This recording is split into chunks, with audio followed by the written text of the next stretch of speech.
Eu queria que você ampliasse ali o item B, conviviologia, né? Esse contraponto do Greenvex com o movimento estudantil, conviviologia, e no item L, pacifismologia. E se você tem alguma experiência aí para contar para a gente a respeito disso.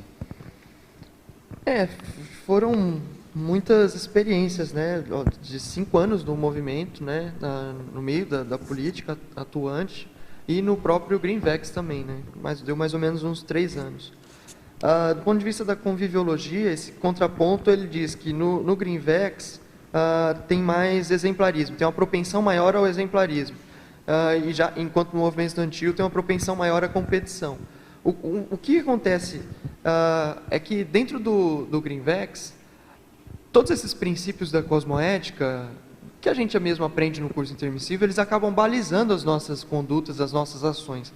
E esses princípios, eles ajudam a gente a ter um convívio mais sadio, né? Então, por exemplo, o princípio do exemplarismo pessoal. Eu pus aqui o exemplarismo porque eu acho fundamental, assim mesmo, do ponto de vista da evolução, porque é a partir desse exemplo, e nos grupos isso fica muito, muito claro, que, vamos dizer, os argumentos caem mais diante dos fatos, né? Porque eu estou vendo ali o exemplo vivo, né? E eu acompanhei a trajetória dessa pessoa, eu estou vendo a mudança dela, a evolução dela, eu vejo o que está acontecendo. Então, uma decisão, às vezes, que a gente toma no grupo, isso afeta completamente, né? Já dentro desse ponto de vista, a gente vê que tanto inversores podem ser exemplo para outros inversores, como greenvexes podem ser exemplos para outros greenvexes, já tendo em vista essa visão mais parapolítica. Então, você tem alguns greenvexes, por exemplo, mais atuantes, mais maduros, que fazem um projeto, um trabalho, um evento que aglutina, que desenvolve, que traz verpons. Isso daí é um exemplo para muitos outros greenvexes, né? Então, do ponto de vista da conviviologia, a gente pode sintetizar desse modo, né? Por exemplo, no próprio Greenvex São Paulo lá, a gente viu que era um Greenvex que estava num ponto muito interessante para trazer um simpósio lá do Greenvex. A gente trouxe, deu 60 pessoas, o evento acabou aumentando a autoridade moral do próprio grupo diante do centro educacional lá do IPC. Então, a assistência ela se dá também a partir desses fatos. E no movimento estudantil, você vai ter a internalização dessa lógica do ganha-perde, não do ganha-ganha, né? Então, a competição ela é muito grande. Então, por exemplo, um colega meu, um grande amigo meu, inclusive, ele diz que no movimento estudantil a gente aprende, e na política, de modo geral, a gente aprende a lógica da disputa. É sempre uma disputa por força, né? Então, mesmo dentro dos partidos, os partidos acadêmicos, eles competem entre si para ganhar o centro acadêmico, né? E aquele negócio, o voto que importa. O voto está na urna, é isso que importa. Isso acontece também dentro do próprio coletivo, né? Os membros do coletivo, eles também competem entre si por cargos, né, de destaque. Isso a gente vê, por exemplo, no Greenvex, ele acaba sendo um pouco diferente, porque se o Greenvex ele já tem uma maturidade um pouco maior, a gente já consegue trazer esse debate com relação à coordenação de uma forma mais desdramatizada e mais transparente, né? Do ponto de vista da pacifismologia, o próprio paradigma... Uma coisa que é importante falar, assim, desse contraponto que eu trouxe, é a questão do método, né?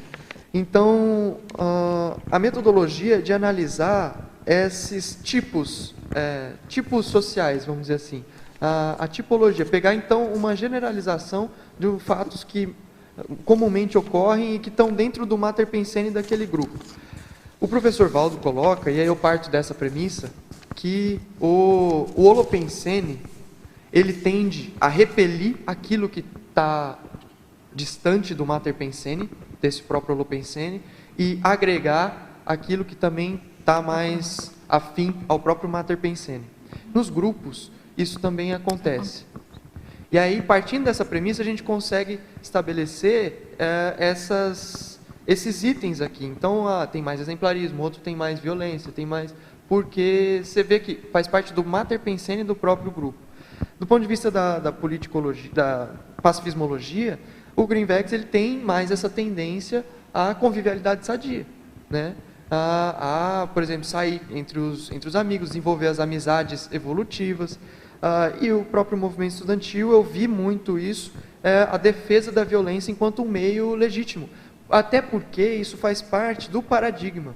Então não tem muito como a gente analisar e fazer esse contraponto cultural, contraponto culturológico, sem analisar o paradigma dessas culturas. O paradigma consciencial, ele traz muito forte essa questão da cosmoética, do universalismo, de que a gente está interligado, não tem como, né? Se eu fizer uma autoviolência, eu já vou estar cometendo uma violência contra o próprio universo. E num paradigma materialista, se é para atingir aqueles fins que são de solidariedade, de justiça, de igualdade, de fraternidade, não importa os meios. Então, a própria violência, ela ganha muito mais espaço nas suas justificativas, nas justificações. Então, eu vi muita gente defendendo, né, mesmo as guerrilhas. Tem uma apologia muito grande de todo o movimento de guerrilha que é feito, inclusive hoje, né, em vários países da América Latina. Então, por exemplo, os grupos estendem bandeiras no chão, fazem rodas em torno dessas bandeiras e cria como se fosse até um processo. Tem procedimentos que você encontra inclusive em religiões. Um ritual. Rituais, é bem ritualístico. E aí a gente vê o negócio, né? A profundidade do negócio e o quanto que é sério, né? A gente parar para pensar nisso. E até os fundamentos da Invex e as evitações ajudam no desenvolvimento dessa cosmoética, desse processo todo dentro do Greenvex.